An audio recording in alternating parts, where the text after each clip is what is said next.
Why hello there, my name is paynexkiller, and if you have rented this video from your local Blockbuster, then I would like to say thank you for renting this video.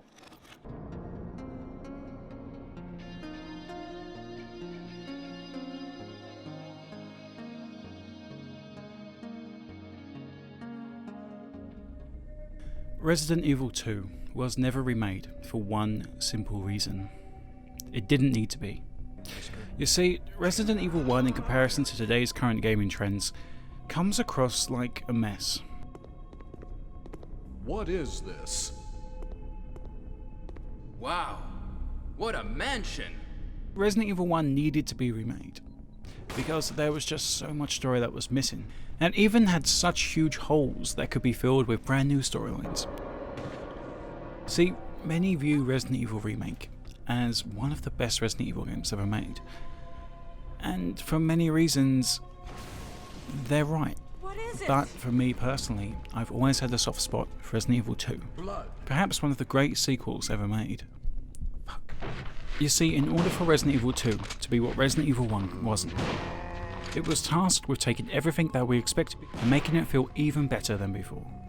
Whereas in the first game, fear and dread was set on us due to the use of real actors, real props and disgusting imagery, Resident Evil 2 has us experience that for ourselves.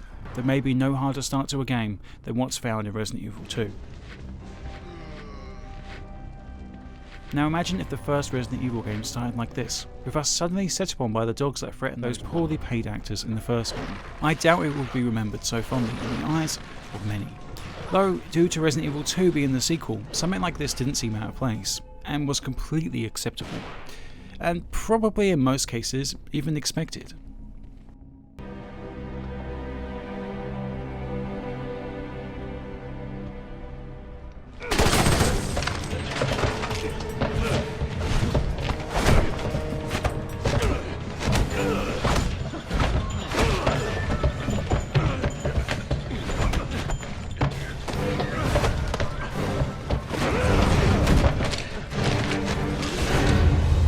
This review, I am cutting absolutely no corners. Not only did I go out of my way to get hold of Biohazard 2, the PC version of Resident Evil 2 in Japan, which is actually the best PC version of this game, but I also went out of my way to get hold of North America, the PC version of Resident Evil 2, and played through that version as well.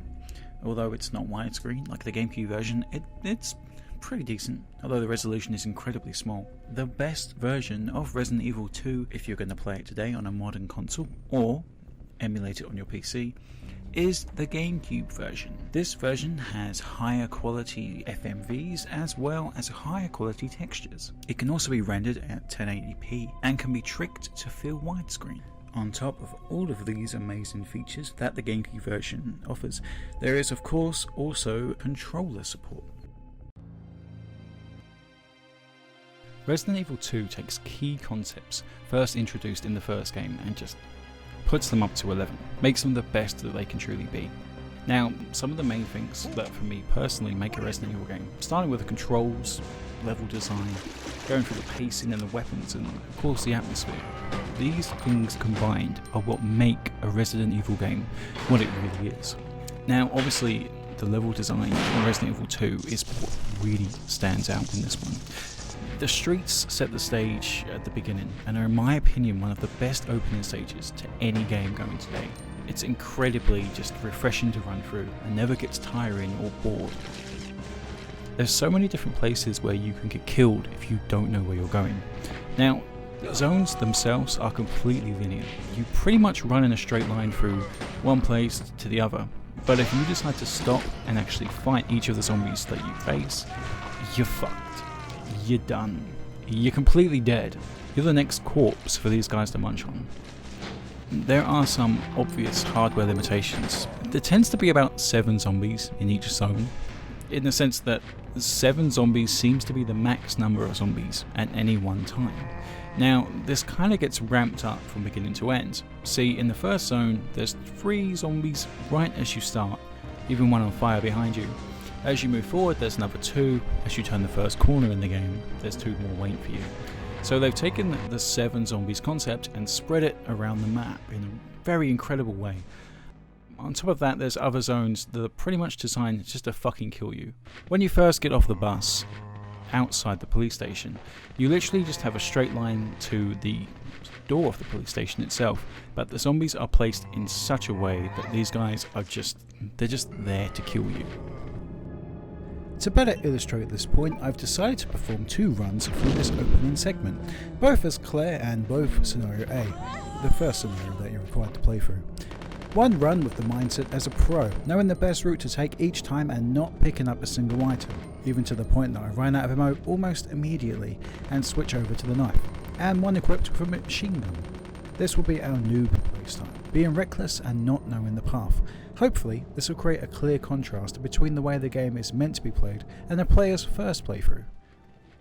Starting off with our noob playthrough, we immediately run into a zombie in the opening and even backtrack to look around.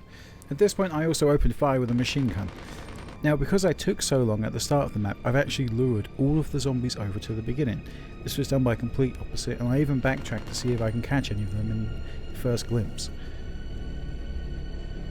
Jumping back over to the pro playthrough, I immediately know the path that I have to take and start running into it. As you can see, it's almost as though there's a snake-like tendency to run around the zombies, knowing each of them are placed strategically on the map. To add a little bit of drama, I slow down and take pot shots at one of the zombies before moving back very slightly. This gives me an opening to run past both of the slow zombies. Now, the next part, which is Kendo's gun store, is almost like a safe haven. Now as a new player, you may find this rather rewarding and an even relaxing experience. As a noob, you may go and check each of the places that are open to us in this store.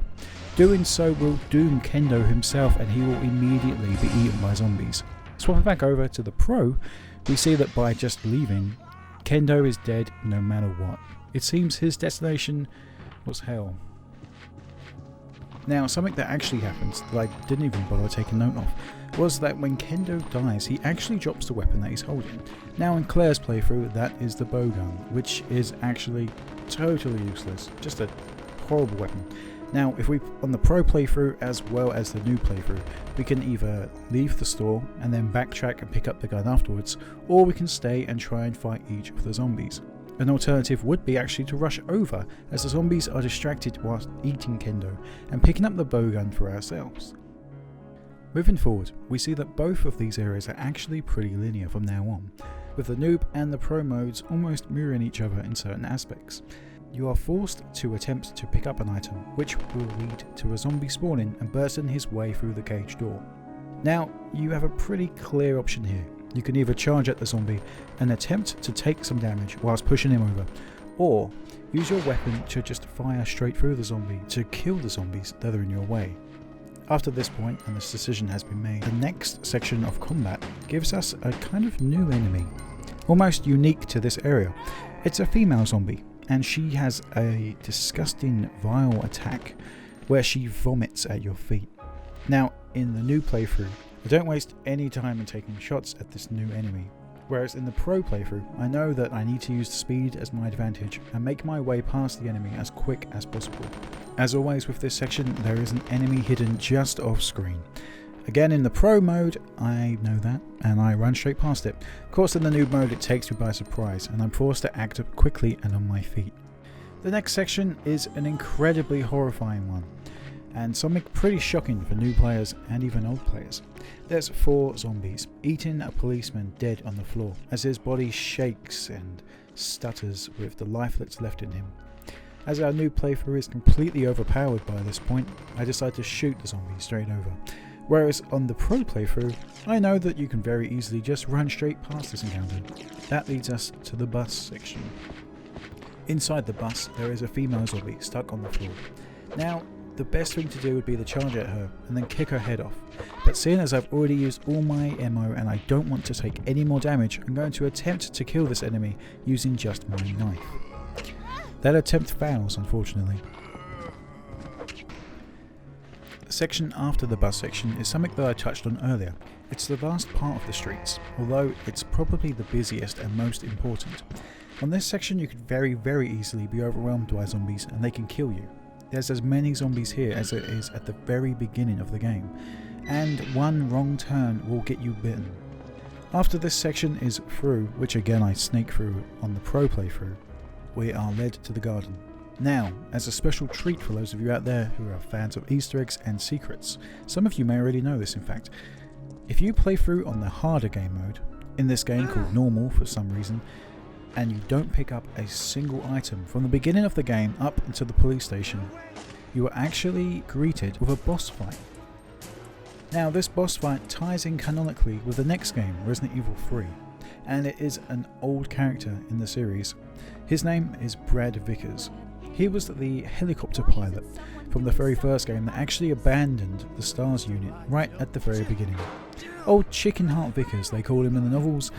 He is a coward, plain and simple. Now in the third game he gets destroyed by Nemesis on sight and gets turned into a zombie. Of course in Resident Evil 3 we don't see him again, but in Resident Evil 2 we very quickly stumble upon him as he himself stumbles around this area. Now on the noob playthrough we don't know that exists, so we just run straight through this area, picking up ammo, killing zombies as we see them. On top of that, this is the arrange playthrough, which means I start with a machine gun. Now on the pro mode, this is an incredibly difficult task because I have now completely handicapped myself for the rest of the game. Now I'm rewarded with a cowboy outfit for Claire later on in the game, as well as a faster shooting 6-round revolver. Now although this sounds great, I now don't have any of the ammo that I could pick up in the beginning of the game, which happens to be 4 or 5 drops of ammo at a piece. Let's say there's 15 ammo per handgun bullets available. That's 30, 45, 60, 75 bullets that I've completely passed up just because I want to get the secret outfit. Now at this point I don't even have any ammo to actually complete the boss fight itself, so I'm stuck using my knife device Brad Vickers. This takes forever and is not recommended.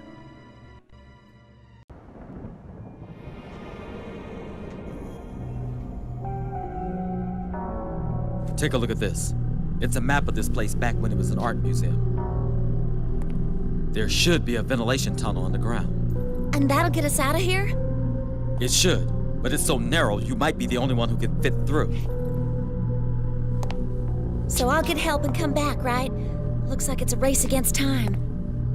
Now that we've lost communications, there's nothing else we can do. All right, everyone. We've got to hurry up and find a way into that tunnel. It's going to be our way out of here.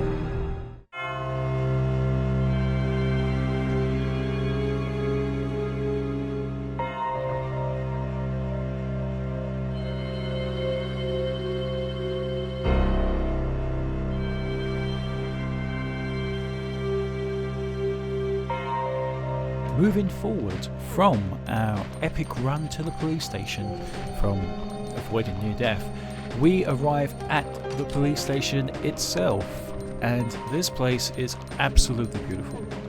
Not only is it a well crafted and dangerous and spooky looking environment, it's kind of full of its own death traps. See, even today people go out of their way to recreate the fabled halls of the police station, of the RPD, the Raccoon City Police Station. The mansion will always stand on its own as being a creepy, spooky place, and you can never really understand why somebody could actually live there. Whereas the police station actually comes across like something just quite amazing. Now it is kind of hilarious as there's only 4 or 5 desks in the entire police station, so how anybody got any work done whatsoever is a complete and utter mystery.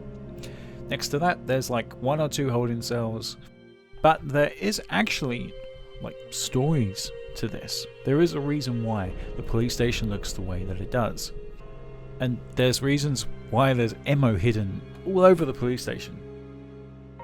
There's a character in this game called Irons, Chief Irons. He's the guy in control of the police station and the police force itself.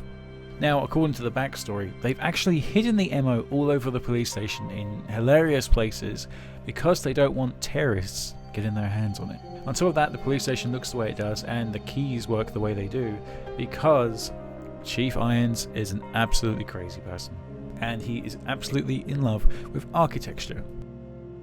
As soon as you hit the police station, in terms of the pro playthrough, you kind of have these things in the back of your head that you need to do. See, there's certain keys that you have to get. In order to get certain keys, you have to get certain emblems. In order to get certain emblems, you have to go through certain rooms and deal with certain enemies. These include the crows that are hidden upstairs. These include the zombies that are hidden around all of the hallways. Some of them laying on the ground, ready to bite at you. Some of them are just... there's a mass of zombies. See, I spoke before about rooms that are designed to kill you in the intro. Well, the police station has that exact same thing. See, if you happen to go into the right side of the police station immediately, you're dead. You're completely fucked. There is 7 zombies all coming straight at you as soon as you go through that door. If anything, you have to basically just avoid that door at all costs until later on in the game when you have the right power to go through and kill each of those zombies, because that is an area that you frequent a couple times.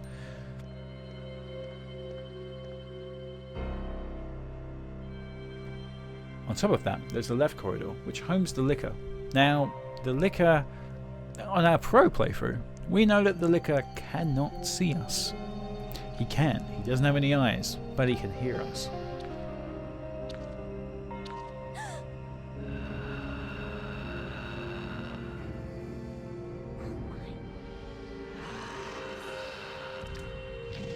You can basically just run straight past him. You don't have to worry about it whatsoever. Now, on your noob playthrough, you would already get a tiny little hint at the enemy that's about to arrive. If you're unprepared, you're basically dead. This enemy is actually one where we really don't have to go back and kill him. There's really no reason for it. Now, this corridor does come into play later on in the game, but I may end up touching on that later. That's right, the first of many mini-bosses in this game is in fact the Licker.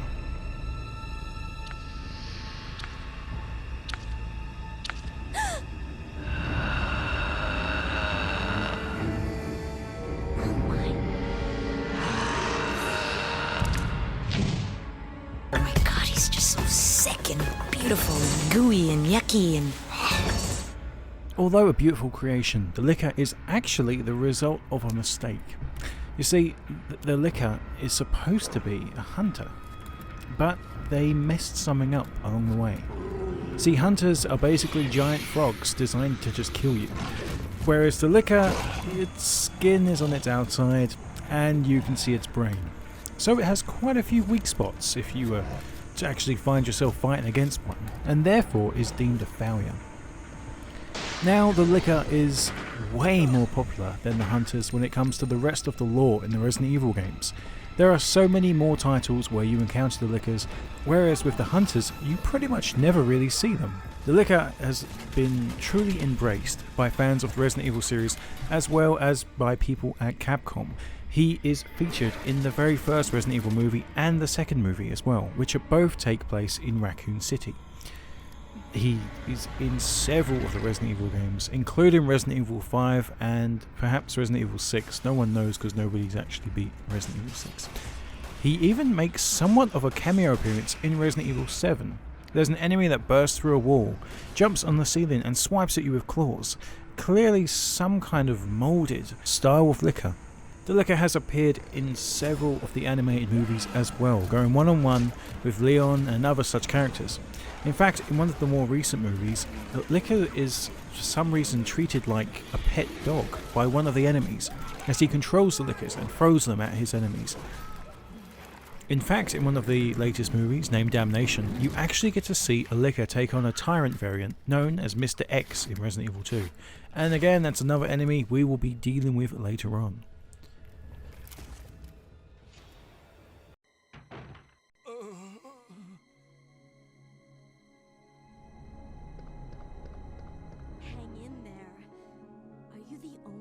Let's rewind a little. You see, before we meet the Licker, and before we meet corridors filled with certain death, we're actually greeted by a friendly face, that of one Marvin Branning. He's been chilling at the police station, well, dying at the police station it seems to be. You see, not only is he one of the more friendly characters that we come across in this game, he's actually one of the more useful. If we decide to play through Scenario A as Leon, this character, Marvin, would greet Leon as a friend and a co-worker, and actually mention how this was supposed to be Leon's first day, and that he's actually running a bit late. Marvin is one of the remaining policemen who haven't been turned into a zombie. Now, if we check out a different Resident Evil game, that called Resident Evil Outbreak, we actually see that our hero here, Marvin, decided to stay behind and hold down the police station. And it seems that he was only really able to clear one room, that being the main hallway. The way that he did this was by locking down the other doors electronically. Now, once we see Marvin, we are given Marvin's keycard, which allows us to unlock those doors and continue on with the game itself. So Marvin really is a hero. He did his best, and he really helped out the main characters, as well as the other survivors. Unfortunately, Marvin was gravely injured in that one zombie attack that took place before Claire and Leon were able to arrive and help save poor old Marvin. So unfortunately, later in the game, we do actually come back across Marvin and find him minutes, maybe even seconds, before he in fact undergoes the transformation into a zombie, which for 1998 is a pretty impressive thing. Marvin, for some reason, skin turns a greyish kind of purple, and he comes at us with only left one choice, and that is to take his life. Can't let that happen. Don't talk like that. Hey! Anyways, Marvin is a very cool character in the sense that, much like Kendo in the police station, he has unique dialogue to each of the characters. See, when he sees Claire, he remarks that there's zombie-like enemies surrounding the police station, almost as though he doesn't want to scare poor Claire. Whereas with Leon, he remarks quite clearly, yep, there's zombies, and they're out there to try and kill us. Who are you? Oh, you must be the new guy. Leon. Chris, Jill, Barry. Every last STARS team member has disappeared. A smooth and suave guy, right to the end. Of course, when you find Marvin in Resident Evil 3, Jill remarks that he is simply unconscious, not dead. An interesting piece of information about Marvin is he is one of very few enemies that if you actually decide not to kill him in scenario A, here in Claire's profile, we will actually be able to find him again later on in Leon's. Seeing as Claire didn't kill him, he's still roaming around as a poor old zombie. You must be the new guy. Leon. Sorry, but it looks like your party has been cancelled. I don't think I'm going to make it. Leon, if I die, you have to shoot me in the head. Hey. Just hang in there. I'll be back soon. It's at this point in the title that we find that the horror elements are indeed very close to those of the first game. Being held down by the constraints of 1998's technology, having only 64 megabytes to work with on the N64 version, a lot of the horror in this title consists of minor games. What kind of mind games? Well, the ones that make you use your mind to imagine and figure out for yourself what came next. One of the best examples of this is later on in the game, where you come across a man's diary. It's on a bunk bed and next to a dead body. It tells the story of how a watchman met an old man who works in the scrapyard out back, and even goes so far as to name this character Thomas. He's a quiet man who really seems to enjoy chess and even challenges the watchman to a game. After a few nights and a game of chess, the writer states that they were forced to cancel the game because he hadn't been feeling too well. In fact, the old man even stopped by to see the watchman, but was sent away because he literally looked like the Walking Dead. Come to think of it, the watchman himself hadn't been feeling too good lately. Upon finishing this sentence in the diary, we can now look at the body beneath our feet, and we actually find that the body has had his throat and abdomen torn out, which is oddly specific and quite disturbing.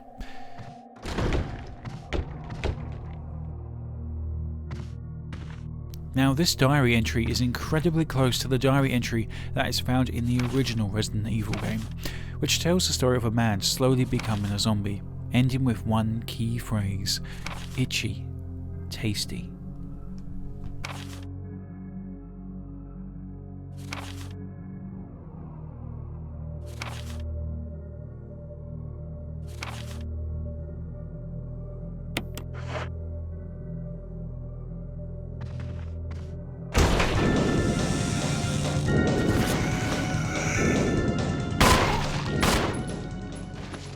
Interestingly enough, it's at this point in the game we find Resident Evil 2 starts using panic in order to scare the player into a situation where they may waste all of their ammo that they have available to them. You see, the main fear that comes with playing Resident Evil 2 is about whether or not you're going to have enough ammo to kill the next enemy that you come across. Now, these certain moments of panic try to push you into a situation where you feel the need to kill the enemy that is in front of you. Now, if you do happen to go down this route, you may end up completely fucked next time you run into a different enemy.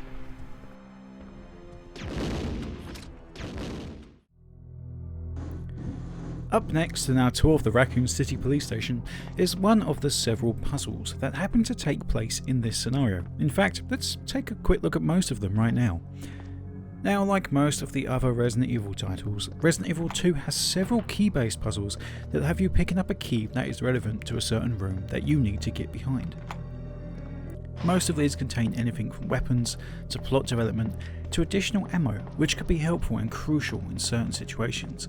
The other type of the main puzzle consists of you keeping an eye out for notes and letters hidden around the police station. Again, this is one that was a mainstay in Resident Evil 1 through to the current Resident Evil games. For example, the first office locker that you come across has you locked out of something that you could prove important later on, though there doesn't seem to be anything in this room that has 4-digit combination written on it. The combo is written on something a little more obvious than the other puzzles this adventure usually has. Chances are you already documented the code without even noticing, whilst running from room to room and searching for each piece of vital ammunition. Our next puzzle is nicknamed the Gods Puzzles, and may be one of the only puzzles to appear in 2 of the titles, that being Resident Evil 2 and Resident Evil 3. Something is written on the mountain. The god of sun and the god of moon, their gaze upon me is the only thing that can release my red soul. It speaks of a god of sun and moon, whose gaze is needed to release said red soul. The jewel itself is red. The 2 smaller statues must be these other gods that were mentioned, yet their gaze is the clue here. They're staring away from the red soul, not at it like they should. Nothing too tricky and pretty obvious to the naked eye, but perhaps something that people may run straight through this area without taking any time to realise. Each of these 2 statues need to be positioned in a place on the floor so that they are both looking inwards towards the statue holding the red soul. Alternatively, there are some puzzles that become easier depending on the character that you choose. Of course, Leon being classed as easy mode because of his more powerful arsenal definitely comes into play here, as you're tasked with lighting a fire. Leon starts off the game with a lighter in his inventory, whereas Claire starts off with a simple lockpick. Therefore, certain puzzles like this make Leon's playthrough the first that people choose in order to get a more feel for the game than the other. Before moving forward, I'd like to take some time to talk about the timeline of Resident Evil 2 and its sequel, Resident Evil 3. See, in the first part I showed off Brad Vickers getting killed in the next game in the series, despite the fact that he's around the police station in Resident Evil 2. You see, Resident Evil 3 is actually set 24 hours before Resident Evil 2, as well as 24 hours after Resident Evil 2. It all starts on September 28th. September 28th, daylight. The monsters have overtaken the city. Somehow, I'm still alive. Jill sees the infection spreading and decides to take action, meeting up with survivors and deciding to evacuate. In the process of this day, Brad Vickers is killed by Nemesis and infected. Later on in Resident Evil 3, Jill herself is infected and passes out, effectively sleeping throughout the entirety of Resident Evil 2. Now, on September 29th, Claire and Leon show up in town for their respective reasons, find out what has happened, and decide to team up to escape. Claire and Leon uncover Umbrella's secrets, fight for their lives, and Umbrella's failsafe goes off, obliterating the evidence by destroying the lab on the outskirts of town. October 1st, Jill wakes up and tackles some Umbrella-hired goon named Nikolai, whilst her new bestie Carlos goes out of his way to save her time and time again. Jill then finds out that the city is going to be nuked to eradicate the virus and manages to escape with Carlos. Now, there are a ton more details that I could talk about, including the death of William Birkin, taking place on the 22nd of September, with his immediate resurrection as a raging monster happening on the exact same night.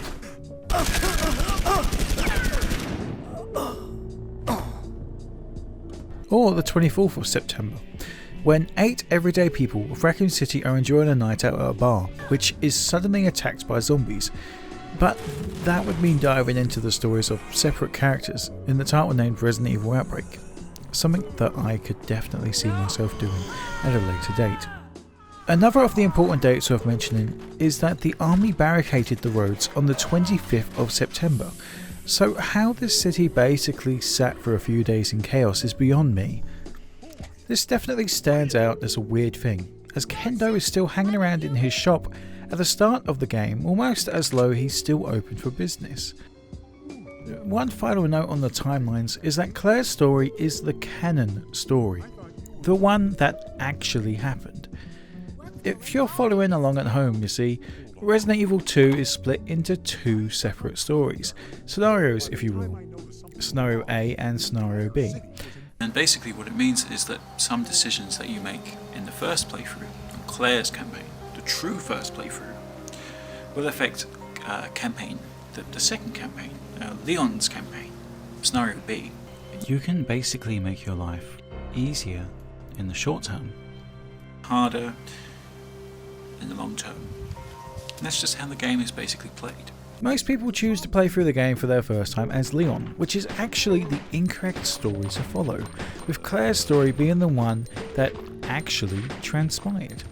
In order for Leon's story to make sense, he would have to have had climbed over Claire when they both exited the car during the car crash in the beginning of the game. Something that makes absolutely no sense in hindsight, or upon a first viewing. I'm in no way shaming people for choosing Leon, by the way, just simply stating a fact. If you happen to have chosen Leon on your first playthrough, as I'm sure I did as well, that's perfectly fine. It's just not the story that we will be following along in this video. Now, all of this is probably the reason why I chose not to go into great detail about stories or timelines in the first video, as there is simply so much more to go into that doesn't play a role in this title. You don't need to know all of this, but the fact that so much of it is already laid out before us in the original PlayStation Classic feeds into my original case, that a remake wasn't needed when compared to the original PlayStation version of Resident Evil 1. Nonetheless, in continuing on with this part, I'm going to be covering the sewer section, as well as looking into the side characters of Sherry Birkin, Chief Irons, William Birkin and his wife Annette. Have you seen a little girl around here? Yeah, you just missed her. Hidden behind the remains of a helicopter, on fire by the time you find it, holds 2 key characters. 3 if you count a corpse on the desk. After putting out said fire and constructing a detonator combined with some C4, you blow away said helicopter and find a hidden entrance to the office of Chief Irons, the incredibly troubling chief of police here at Raccoon City.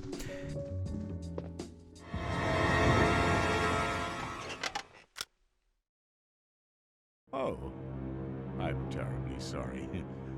I thought you were another one of those zombies. Now, there's already been notes that have been delivered, as well as obvious things standing out about him being a rapist as well as a murderer, but after your first meeting, these things become even more obvious. She was a true beauty. Her skin nothing short of perfection. But it will soon putrefy and she will turn into a zombie within the hour like all the others. There must be some way to stop it. In a manner of speaking, there is. Either by putting a bullet through her brain, or by decapitating her completely. Once the chief is cleared off, in the very next room we are introduced to another key character in this title.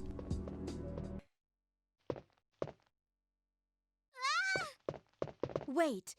Let me go! Easy, easy there. I'm not a zombie. You're safe now.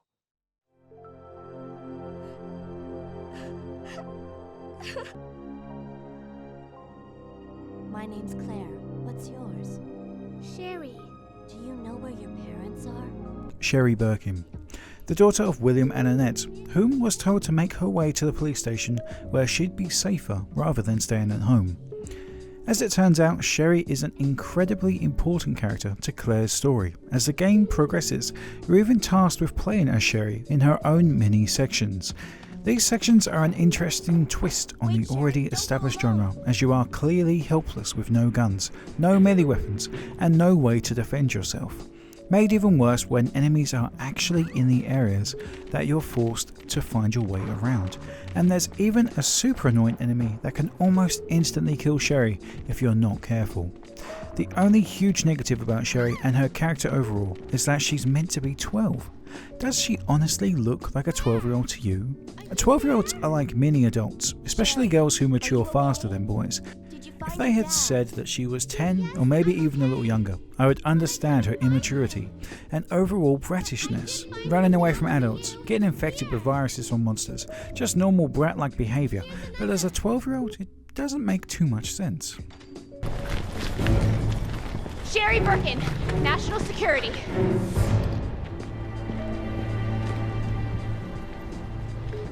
Sherry Birkin, you were in Raccoon City. How do you know that? Claire, Wait, are you Chris? my sisters told me all about you. Chris. Now, in order to really carry out a character focus on Sherry, we have to do something a little bit out of the ordinary, and that's actually take a look at her future roles in the series. See, whereas most characters get fully fleshed out, Sherry is more of a distraction to poor Claire in this title, and it isn't until Resident Evil 6 that Sherry gets a pretty cool character arc. In this title, her father, the roaming monster named Birkin, infects Sherry with the G-Virus, a new strain of the T-Virus that he himself created in the Umbrella Labs. Now, the only role that the virus plays in this title is to be taken care of by Leon and Claire in the later stages of the game, and isn't properly explored until later on in the series. You see, the lasting effects from the virus granted Sherry regenerative abilities and allows her to come back from the brink of death several times in Resident Evil 6. And this may be the only time you'll hear me say anything positive about the title, but the main story of that game focuses on the pairing up of William Birkin's daughter and the son of Albert Wesker to fight monsters and kick ass together. Look, I'm in no way promoting Resident Evil 6, I cannot stand the game, but to me, it comes across like the Star Wars prequels. Although the game overall is a terrible, terrible idea and just a terrible experience, there's some tiny little gems in there that really shine through. And one of those things is in fact Sherry's character development. So, you always been like that? The whole healing thing? My dad was a scientist. He was working on BOWs when I was exposed. Luckily, I was treated with the vaccine before it was too late. But the virus adjusted and adapted. It's been a part of me ever since. What happened to your father? His research killed him. By the time he died, his body had mutated so much, he wasn't even recognizable. The people who saved me, Leon and Claire, are the closest friends I've ever had. They risked their lives for me back in Raccoon City. I guess I'm still just trying to live up to their example. Unlike Sam. Now, the puzzles in this part of the game are pretty standard, leading on to our exit from the police station itself and our first big boss fight. I'm going down there. Stay here and wait for me, okay? Sherry is there to wish us luck as we head down in an elevator to find a weird cult-like dungeon that apparently belongs to the chief of police himself. So you've made it this far. Not bad, girl. But I'm not letting anyone leave my town. Everyone's gonna die. Dr. William Birkin is the genius behind the project. William Birkin. I'm sure you've already seen his little girl running around here somewhere. Sherry, isn't it? In case you haven't already figured it out. The monster that's been tearing my precinct apart is yet another product of the G virus.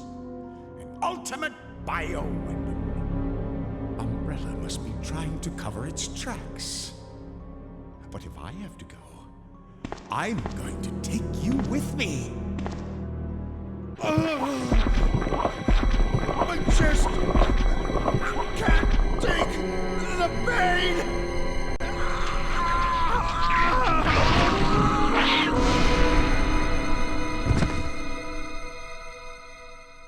After dying in a fairly gory manner, we are tasked with our first boss fight.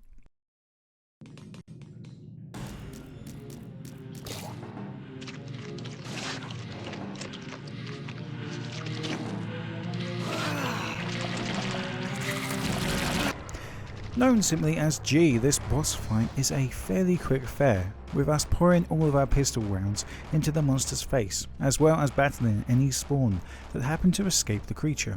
Now as this fight goes on, it becomes more powerful and grows extra limbs. As an early boss, this one is pretty simple and serves up as a warm-up for what's to come later on in the game. Now, although G was a fairly simple boss to dispatch, he's actually got another appearance in here. In Resident Evil Outbreak in the level below zero, or below freezing point known in the UK, this enemy G makes an appearance in the lab section of the game, which I will also be covering later on in this video. In the same way that Chief Irons is infected, a worker in the lab is also infected by William Birkin's embryo, and as such a second form of G, or perhaps the first form of G, as Outbreak takes place before Resident Evil 2, is spawned and is forced into a boss fight with the character.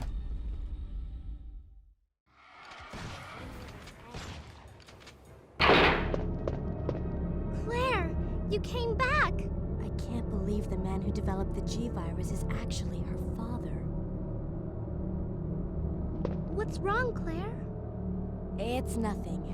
With G out of the way, we make our way into the sewer system, and upon immediately arriving, are greeted to a look at Sherry's now mutated father. Armed with a pole, we'll be forced to deal with him later, as Claire makes the smart decision to run. Run!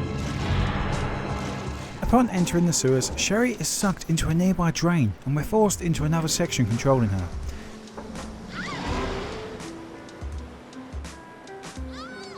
This one is another quick encounter, as we immediately run headfirst into a zombie who attempts to throw up on poor Sherry.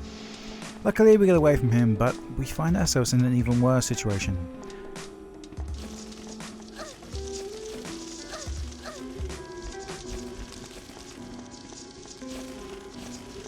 After falling through a trapdoor, Sherry is left in perfect position to be impregnated by the now completely infected William Birkin and his G parasites that infect him.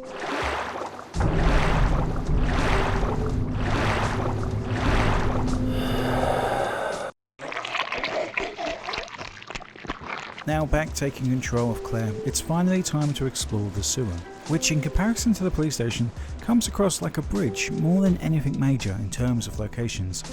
We take on a new enemy here, the dreaded spiders. These can be incredibly annoying, and I manage to avoid several of my shots with my unlimited revolver. They run from spot to spot, causing you to have to dodge their horrible poison attack. You spend most of the time fighting them, waiting for them to get down here and just face the responsibilities instead of messing around on the ceiling. Now, one thing that needs to be said about the sewers is that this whole area can be a total time sink if you're not clued in on what needs to take place. And what that basically means is that you need to have a valve handle on you at all times and also be able to plan forward. If you happen to forget it at any point, you're completely fucked and forced to backtrack to retrieve said item. Luckily I keep this item at hand and cut out any more running around for Claire. And just as we move forward, we're confronted by Annette Birkin, William's wife and Sherry's mother.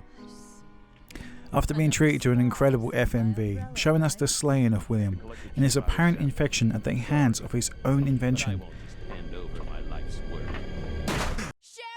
For everything I thought of the sewer section, outside of the battle with the gigantic and awesome alligator, There really isn't much more to this section if you're running from point A to B and then back to point A.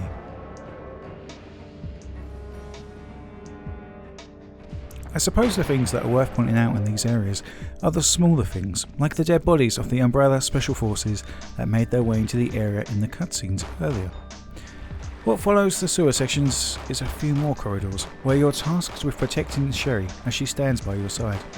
This is a fairly easy thing, as long as you're quick with taking out any zombies, and could definitely be a much more harder experience if there was a larger amount of them around. Now, Sherry's AI reacts fairly well, though she is prone to becoming scared if you happen to run too far ahead of her. She tends to keep up low in most tight corridors.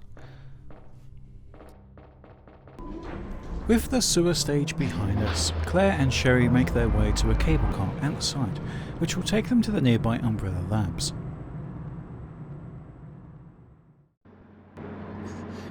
Claire, my stomach hurts. I've got to hurry before the embryos pupate.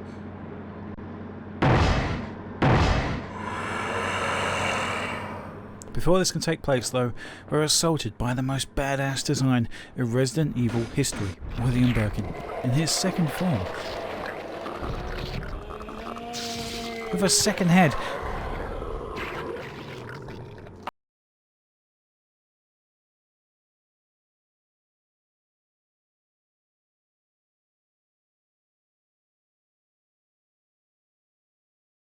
And what better time than right now to take a look at William Birkin as a whole, and try to figure out where things all went wrong for this amazing character. But I need a little more time to complete the more powerful G-virus. Fine. In the meantime, something must be done about that madman. In 1998, after another former scientist of Umbrella caused the outbreak in the mansion, William Birkin began planning on using his now perfected G-virus, a virus he worked on to rival the T-virus, to propel himself into a higher position within Umbrella. Though as talks between the two broke down, he instead chose to keep the virus for himself and sell it to the US government.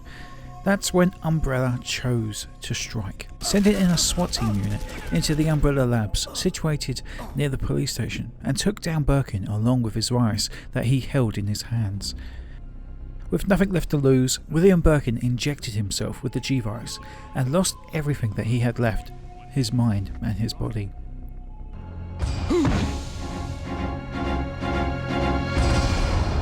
The enraged mutant then proceeded to hunt down the USS operatives that stole his work, attacking them down in the Raccoon City sewers and viciously ripping them to shreds.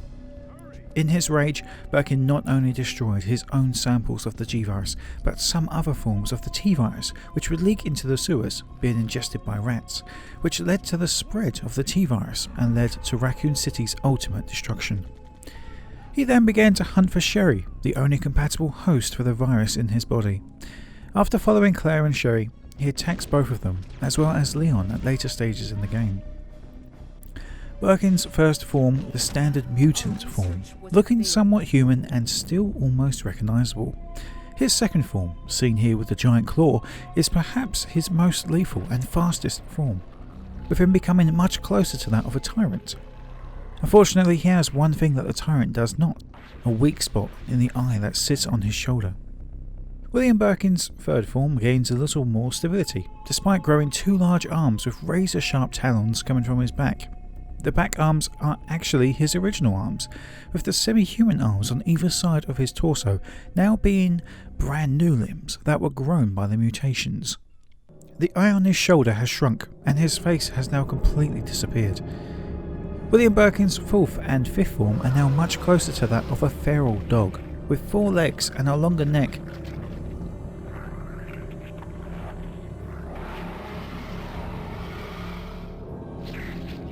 The fifth form is almost a shapeless, oozing mass of flesh, fangs and tentacles, almost immobile, instead using his arms to drag himself along the ground, a sad sight for what was once a very cool looking design. William Birkin is definitely one of my personal favourite designs when it comes to monsters in the Resident Evil universe, especially William Birkin's first form. Unconscious throughout the battle outside, Claire carries Sherry off the platform and sets her down inside a small safe room inside the Umbrella Labs. It is now up to Claire to find Annette Birkin and try to come up with an antidote for Sherry whilst battling through the undead that walk the laboratory. One thing worth mentioning is the slight plot hole that I've caused by using the special clothing option. Claire gives Sherry her jacket, though obviously we're playing as a cowgirl, so this isn't reflected on Claire's player model. If we had chosen to play as the original design, we would have seen Claire without her jumper for the rest of the game. A very cool detail that was added by Capcom. Now, the lab itself is a pretty desolate and isolating environment, which makes the player feel as though they are completely in a different world from when they were at the beginning. From the streets filled with zombies to this little area with little more than naked former experiments for company, we find ourselves having to complete puzzles to treat Sherry's infection. The lab itself definitely has some interesting parts, especially as the unique cutscenes that take place in each scenario with Claire and Leon both holding Sherry in their arms is a nice touch. Okay, so I'm actually re-recording this piece of audio because I had absolutely no idea that the labs from Resident Evil 2 actually appear in Resident Evil 0. As well, I had absolutely no idea. I grew up without a GameCube, so I never really got to play Resident Evil 0.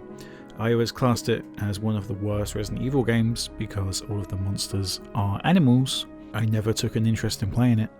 I've now found out that in fact in Resident Evil 0 you end up in the labs that are in Resident Evil 2. Now this is also the case in Resident Evil Outbreak, which I have played, and I did know, I just completely forgot because it's been 15 years or so, so I'm allowed to forget things from time to time, but I had absolutely no idea that Resident Evil 0 had you arrive in the labs from Resident Evil 2. So that's something really cool that I've actually found out now from doing research, and yeah, I hope that you enjoy finding out that fun fact that I had no idea about.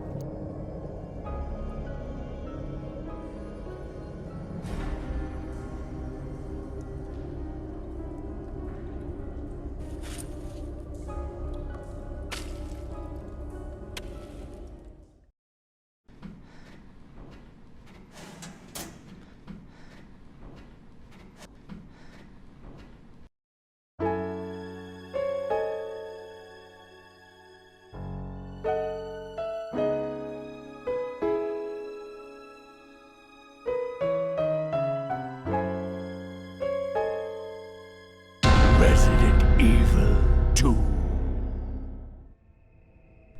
In this part, I plan on showcasing the end to Claire's Scenario A.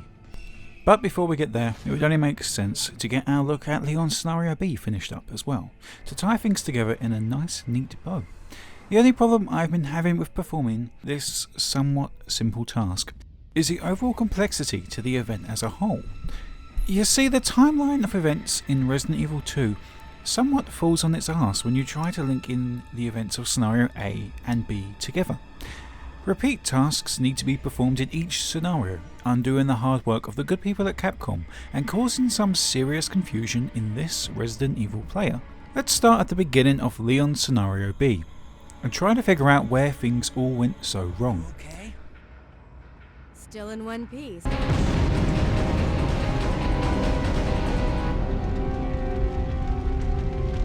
Claire! Leon! I'm okay. Head to the station. I'll meet you there. Now, as stated in previous videos, which you really should have watched first, this is a third part after all. This title has two scenarios, Scenario A and B, and both play out fairly similar with a few key changes here and there, and are meant to be meshed together to create one full 2-hour-ish timeline of events. If you play as Claire, the car does a complete turn before crashing into the wall, sending Claire into Scenario B and Leon into Scenario A.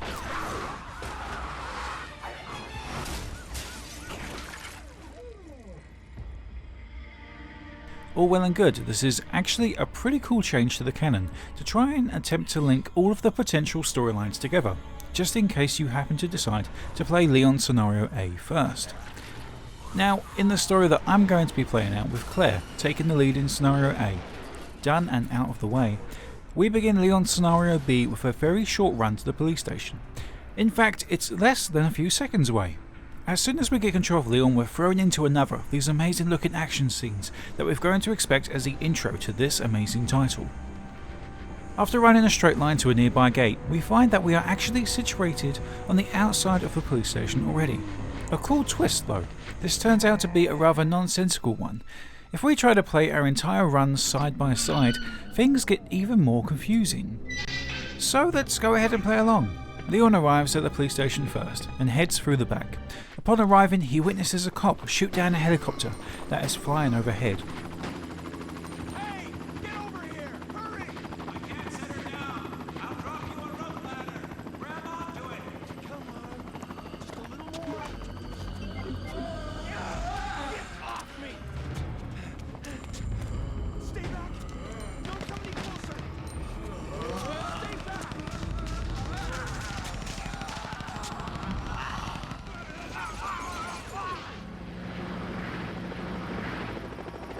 Now said helicopter crashes and blows up into an amazing looking blaze of fire. Our first task is to put out said fire in order to access the rooms it has now blocked off. At this point in the game, Claire is probably at Kendo's gun shop still, or the very next area just behind it. As Leon, we make our way into the downstairs area and get a hold of the valve handle and proceed to put out the fire. But wait, we already did this as Claire in Scenario A. So already things become incredibly confusing. Upon heading back into the police station, we are actually greeted with a cutscene that creates the first major problem that we are tasked with in Scenario B, and perhaps the biggest inconsistency. Now I completely understand why Capcom hid this from the player. It's something that you never even hear about or see in Scenario A, and as such becomes an even bigger surprise in this title when it takes place. You see, unbeknownst to anybody who has ever actually finished Scenario A and ever started Scenario B, but has basic knowledge of Nemesis, will find this quite the shock, as Resident Evil 2 has some surprises still left up its sleeves. The first of these surprises comes in the form of Mr. X, a tyrant in a trench coat, primed with the sole mission of destroying Leon and any other surviving police officers found around the police station. Something else that wouldn't make any sense if you were to play through Scenario B as Claire. Although I suppose you could twist that logic and state that because you're related to Chris Redfield, the tyrant perceives you as Chris. Now, Mr. X is a pretty interesting character, and is actually one of the 6 monsters that were dropped around Raccoon City. There were 5 other Mr. X prototypes, which were sent to the Raccoon City incineration plant in order to protect any leftover Umbrella secrets from the US Army's Delta Force, who were given the coordinates by accident and can actually be found defeated in Resident Evil 3. Although a fairly obscure character, Mr. X has recently popped up in other media in the Resident Evil universe. Most interestingly, the film release of Resident Evil Damnation. This version sees him take on several lickers, as well as attempting to kill Leon again in a couple different attempts. These include Leon using a rocket launcher and another guy that's in the film driving a tank into Mr. X. Now, after we deal with Mr. X for the first time, we are tasked with collecting the jewels from the pictures above the fireplace and from moving the 2 statues. Hold on a minute, we already did this with Claire. Are you telling me that the picture that we set fire to somehow regrew? We burnt that picture as Claire, but so now we have to redo that as Leon. It really would have made a lot more sense for us to just completely skip this one and instead have the item left waiting for us and just saying that Claire already performed this puzzle. We are then tasked with grabbing a keycard and unlocking the doors, but Claire already... Okay, you can clearly see some inconsistencies here, but things do begin to line up a little nicer as we move forward. For example, upon entering one of the next areas, we see Sherry and follow her down a corridor. After this takes place, Claire appears and we can finally begin a more solid timeline. Claire is safe and sound in the police station, and the hunt for Sherry's safety begins. At this point, the 2 stories do take a complete opposite turn though, with Claire's story focusing around William Birkin and his daughter, and Leon's story now focusing on Ada, her boyfriend John, and Ben, a prisoner who claimed to have had information on the going-ons in Raccoon City. Now this all starts to make sense, as when you try to come down to this area in our run through as Claire, we find that we aren't strong enough to move the police truck that is blocking the doorway, something which Leon and Ada managed to accomplish almost immediately upon arriving. And what better time than ever to take a look at another very important female in the Resident Evil series, Ada Wong. An American woman of Chinese descent, Ada is first mentioned in the first Resident Evil game in a letter from a dying Umbrella Corporation researcher simply named John. June 8th, 1998. My dearest Ada. By the time you read this letter, I will no longer be the person you once knew. He was infected by the T-virus during the outbreak in the Arclay labs and asks that Ada destroys the Spencer mansion and outs the incident to the public in order to get revenge on Umbrella. This is her first on-screen role, but definitely not her last, as she goes on to appear in several more titles in the Resident Evil series, from Resident Evil 2 to Resident Evil 4. Bit of advice, try using knives next time. Works better for close encounters. Long time no see. Ada. Resident Evil Umbrella Chronicles, Operation Raccoon City, and Resident Evil 6, as well as the animated film Resident Evil Damnation. Ada plays such an important role in the Resident Evil timeline of events that she's even in the live-action movie, Resident Evil Retribution. My name is Ada Wong, operative for the Umbrella Corporation, one of Albert Wesker's top agents. Though posing as an innocent for the first time, her true role is kept under wraps throughout most of Resident Evil 2, only showing her hand when she needs to. There are several scenes where she appears damaged or gravely injured, only to disappear from her last resting place and act some kind of mischievous behaviour in the background, unseen from the player. For example, returning from death to throw Leon a rocket launcher. After me and Ada were introduced to a second character. His name is Ben, an American investigative journalist who worked for Raccoon City before the incident took place. He was critical of the police department's slow response to the mansion incident and the STARS team's dismissal after such events took place. Through a number of interviews, Ben found out too much and began pointing his finger at Umbrella, something which angered Chief of Police Brian Irons. Although he thought himself safe in his jail cell, he quickly becomes one of William Birkin's victims, and is given a very gory end. Now, whereas in the first scenario with Claire, we only managed to fight Birkin upon entering the cable car in his second form, here on Leon's campaign we are actually greeted by the very first form of Birkin at a very important part of the game, acting as somewhat of a guardian to the underground passage to the sewer system. Luckily by this point Leon's overpowered arsenal is already in full swing as we unload our clip of Magnum rounds into him and send him on his way. He won't be seen again until we ourselves make our way onto the cable car with Ada.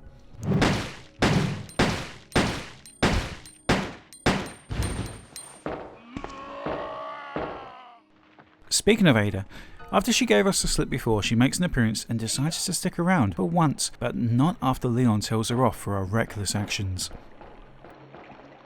What was that all about? Running off like that was reckless and stupid. Those zombies are everywhere, not to mention that thing that got Ben. I was there, Leon. I know. Proceeding through the sewers in a route not so different from Claire's, Ada is attacked by Annette Birkin. Leon, being the hero that he is, dives in front of her and takes a bullet himself, giving us another section of the game to play as Ada.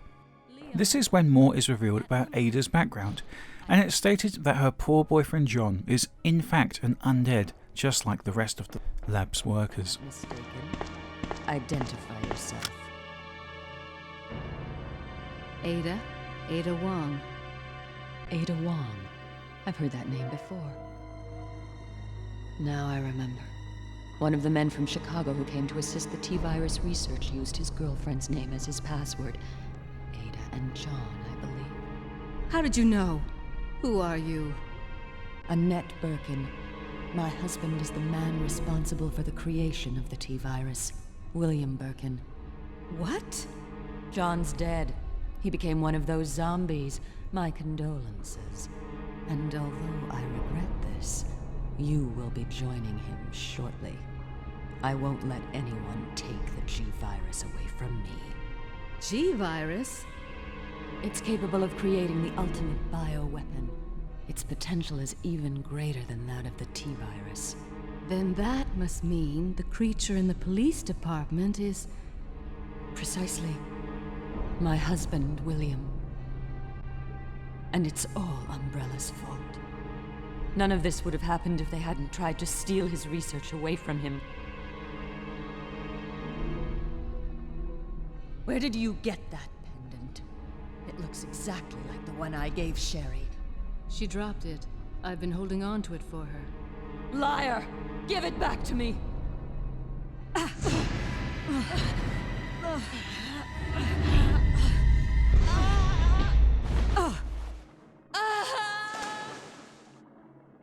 Too bad. After taking back over as Leon, we enter the room where we fought the crocodile in our first playthrough as Claire and experienced something pretty interesting. Nothing happens. Literally, nothing happens. We already defeated the crocodile in scenario A, and as such don't need to fight him again. I was actually taken somewhat off guard by this development, as I had half expected to have to redo the boss fight with the giant crocodile, but such a thing wasn't necessary. At this point, Ada bandages up Leon, and we spend the rest of the game playing as bandaged Leon. If we hadn't made the decision to use the alternative clothing options, my bad, never mind. I much prefer Leon's awesome sideways shooting in this alternative outfit. One-handed a pistol like a boss. At this point we move to the Sky Tram and are attacked by William Birkin's incredibly sharp claw. Hilarious, at this point in my run through of Scenario B, I actually had no ammo, and had to let Ada deal all of the damage to this foe. After we finally touch base outside of the Umbrella Labs, we run into Mr. X again and are forced into another battle with him. The entire part of the game from this point forward is very interesting when compared to Scenario A, as we have to go about things a completely different way to how Claire experienced them. The tram that takes us down the elevator breaks down, and we're tasked with getting the power up and running, something which Claire never had to deal with. Maybe it's because Claire went down on the tram first, and Leon simply followed. We know that that's the order of events because of how Claire had to face the second form of William, whereas we are now forced to fight him in the third form. Unfortunately, in our second fight with William Birkin, Ada is knocked down by Birkin's claw, and we're tasked with fighting the beast on the outside alone. Luckily, my modified Magnum makes quick work of him, as his talons are fast enough to rip through Leon's defences almost immediately.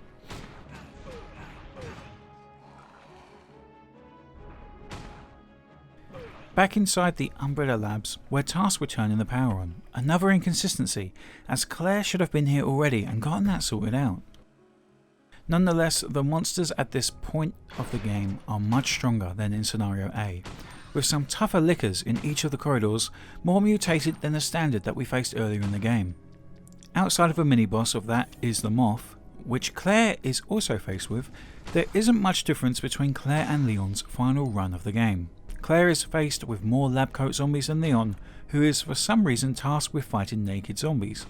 At this point we also run into Annette Birkin again, who has a hold of the G-Virus. She accuses us of killing her husband, before this conversation is interrupted by the awesome Mr. X, who has come to finish off Leon once and for all. Annette then runs around the Umbrella Labs and confronts Claire, claiming the exact same thing, that she killed her husband. Apparently Birkin has some kind of power, because as soon as Annette mentions his name, he appears nearby and slays his poor wife, digesting the G-Virus as it lays dormant next to her body.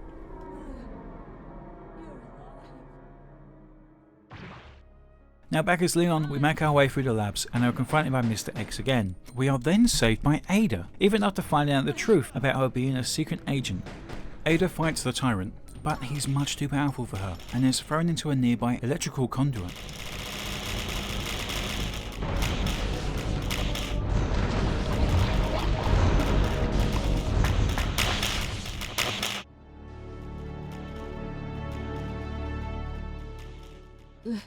Leon, please, escape. No. We're a team. I can't just leave you behind. I'm just a At this woman. point our timelines sync up again, as Claire gets in contact with Leon and instructs him to go after Sherry. Carrying her in his arms, we make our way to the train station, where our escape is only minutes away. As Claire is topside waiting for an elevator, which is misspelt, she is attacked by William Birkin and forced into a final fight with the monster. At the same time, down below outside the train, Leon himself is attacked by a now unhinged Mr. X, no longer restrained by his jacket. The tyrant's true form is apparent and he is pissed. Lunging at Leon with his claws, we take a few shots with our custom magnum before a mysterious person appears and offers a little help. Now, if anybody watching this has ever finished Resident Evil 1, you'll recognise this scene as a huge throwback to that title. We use the rocket launcher and fire a missile directly into the monster, and completely ruin our score at the end of the game because we used a secret weapon. Damn. Nonetheless, this isn't the end for Leon, as Claire didn't do a good enough job finishing off William Birkin like she thought. The monster is back, as it stretches its limbs and body into the back of the train, forcing the train into a self-destruct sequence that cannot be undone by our heroes. As Leon, we quickly fire a missile into the beast's open mouth, only this isn't the end for the creature like we thought. A few more shots reduce the once great William Birkin into a huge mess, simply outstretched onto the back of the train.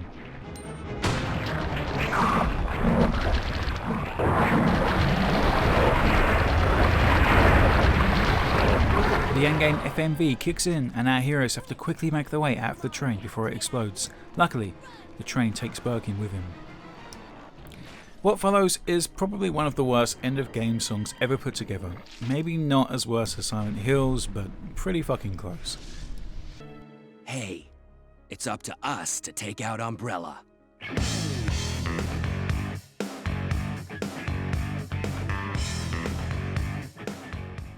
And there you have it, the end of Resident Evil 2, having played through as Claire and Leon. What's left in this game? Well, because we're playing on the GameCube version, we have actually unlocked the ability to play a special game type. Nicknamed Extreme Battle, this minigame was introduced in the DualShock edition of Resident Evil 2 and was later added in the Dreamcast, PC and GameCube ports of the game, despite coming out at the same time as the N64 version, which doesn't include this game mode. Probably because of memory limitations. Extreme Battle tasks the player with surviving a long gauntlet of enemies while using a limited supply of ammunition and health supplies. You get to pick from 4 characters and are then tasked with finding 4 antivirus bombs found in the RPD precinct. The bombs are then planted on the Umbrella train, which would end the level. In a pretty cool twist, Leon and Claire aren't the only 2 characters available. Added in is Chris Redfield and Ada for us as well. Chris is a complete rip from the first Resident Evil game and includes his damaged grunts and idle animations. Pretty cool. And we're still not done. After the Extreme Battle, we also have the 4th Survivor minigame, which tasks us as playing as Hunk, aka Mr. Death, or the Grim Reaper. He is the leader of the Alpha team in the Umbrella military.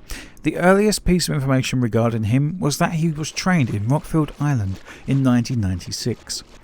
His nickname of the Grim Reaper was earned by being the only man who had returned from several missions, which were tasked to him by Umbrella.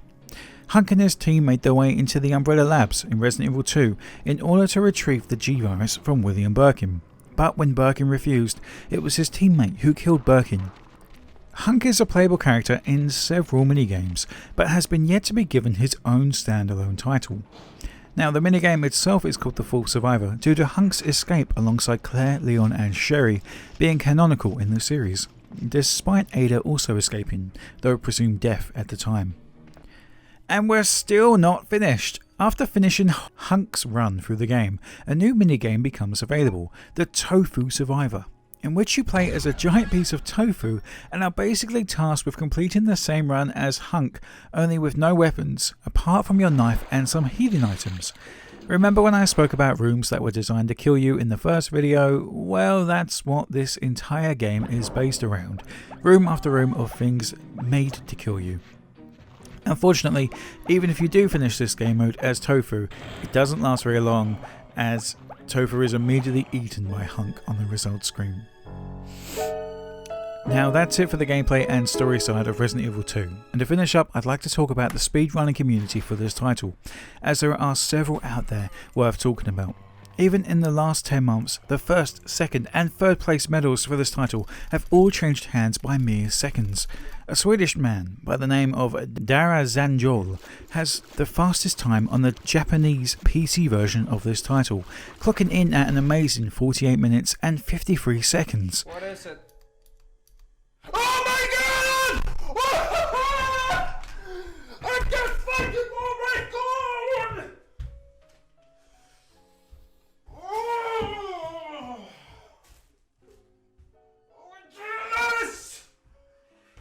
The tricks deployed in this video are incredible, and I definitely recommend taking some time to look into the speedrunning community for this game, if you're brand new to it. See, there's more to this game than just its standard release. As production on this title started a month after development of the first game, it was initially known as Resident Evil 1.5 and still haunts several fans to this day as they try their hardest to recreate what was once existed. Before there was Claire, there was Elsa Walker. Their narrative paths would remain closed off from each other in this build, though Leon and Elsa would have had a much bigger role to play. Leon would have had to work alongside Marvin Branagh and the scientist known simply as Linda, whereas Elsa Walker would be tied in with John, who obviously in Resident Evil 2 Actual is long deceased, as well as Sherry Birkin. Now, the police department seen in Resident Evil 1.5 was originally much smaller and more modern in design, before being completely overhauled to look more like a classic location that people could actually explore. There were more zombies on screen than the standard found in the actual release, and the sacrifice for this was that they looked much worse. Players could equip armour, and these even resulted in cosmetic changes that could have been damaged, something that was briefly explored in Resident Evil 3, with Jill picking up the pouch. Despite the production continuing steadily on throughout 1996 and into 1997, creative disagreements between director Hideki Kamiya, producer Shinji Mikami, and the higher-ups at Capcom resulted in Resident Evil 1.5, which was 60 to 80% finished according to several reports, being completely scrapped.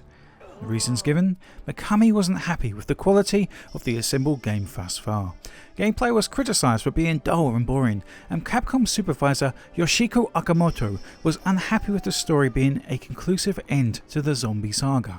Okamoto wanted a sequel that would serve as a springboard for future sequels and spin-offs, creating a universe of possibilities in the same vein as James Bond and the Gundam series. Now, with a $5 million advertising budget behind it, Capcom was banking on Resident Evil 2 selling 2 million copies during its lifetime. The sequel, of course, ended up selling over 4.96 million units on the PlayStation alone, and another 810,000 copies when the DualShock version was released.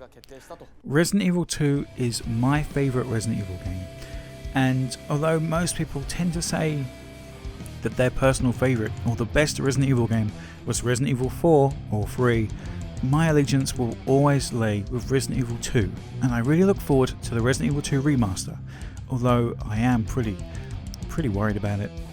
I want to say thank you to everybody for watching this video. Hopefully by the time this video goes live, I've hit 100 subscribers, which is an incredibly small milestone to hit.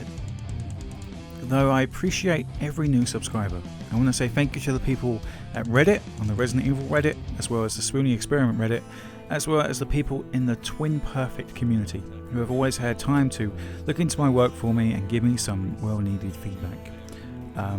Just want to say a big thank you to all of my new subscribers again. I can't wait for you to be with me and see what I have coming in the future. I don't even want to tease anything because I really don't know where I'm going to be standing when this finally gets released, but I just want to say thank you. Thank you so much for watching, and I will see you in the next video. Cheers.